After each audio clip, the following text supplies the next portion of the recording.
Although this virus may be very real, the panic that is being created is completely unwarranted. Crashing the market, frightening the citizens, and stressing out the population, all because a bunch of sadistic assholes want Trump out of office before he exposes their crimes. Somehow, they even managed to create a shortage on toilet paper products when there's not even one intestinal symptom to this virus. The media and the Democrats are playing us like a bunch of puppets, and all this is doing is revealing people's greed, pettiness, and selfishness. Meanwhile, while you wealthy liberal do-gooders smile as our economy falls, and the events around the country shut down, the people that you claim to care about no longer get tips at work. They no longer get customers in their small businesses, and are no longer able to pay their rent. I remember how the last pandemic went down, and Obama was a failure compared to how the president has handled this. No matter how you spin it, Trump was on top of this as well as anybody could have been. He took control of a black swan that nobody ever expected.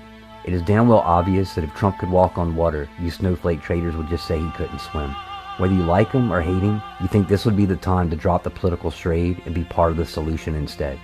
Every Democrat politician and mainstream media source referred to this virus as the Wuhan or the China virus, and the internet is filled with examples. Yet you self-righteous media monkeys virtue signal us and call us racist. You have quite literally started getting your talking points from the Chinese Communist government-run media. You have to ask yourself, how and when did China get so much power over our country? However, none of this even compares to the actions of the drunk babbling harpy and her liberal sycophants.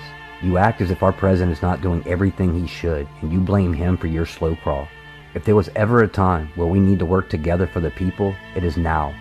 The bill that goes to Senate should be fast, to the point, and clean. And somehow you think it's okay to add things like abortion funding into this bill, something that you know conservatives cannot be more against? This is political extortion, and just another example of how little people matter to you. This means one of two things. You either have zero empathy for the common man, or you know that this pandemic is not as dire as you claim. While you think the majority of the population is falling for this ruse, let me tell you what the people are really noticing. We notice that the media is completely dishonest, creating panic when our leader is trying to create calmness.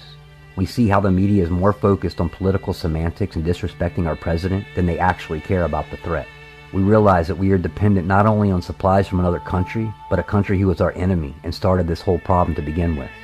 We realize that our economy is too easily influenced by a few wealthy people, and we have a Federal Reserve System that does not care about uncontrollable circumstance. We see that the elite will happily watch us suffer for their needs, knowing that their financially secure situation can ride this pandemic out. We are becoming aware that colleges can be done from home, and the expenses associated with higher education can be reduced to necessity without other needed costs. But most importantly, we realize how much we rely on others to survive it all. My friends, the truth lies in the reality that you see and hear in your daily routine. No matter how much the media tries to convince you otherwise, the truth is always in front of you, behind you, and around you. If you just turn off the television and the media for a few days, you will see the reality without the confusion of indoctrination and forced perspective.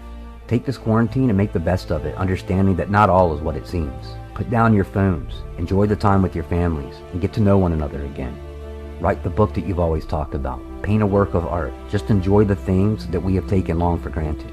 These were the things that God wanted us to focus on anyways. This is a subtle opportunity to unplug ourselves from the economic and social matrix that we have become oblivious to. This event does not have to be something that holds us captive to fear. It can be a reminder of how fragile mankind can be, and something that brings us closer to the things that are more important. It's a moment of humility as we start to notice again all the hardworking people that remove our waste, stock our grocery shelves, truck those goods across the nation, and grow our food from the seed. It is an opportunity to once again come together as a nation run by people rather than the people who are run by a nation. A chance to break the chains of a government-controlled world and once again become the many great nations under God.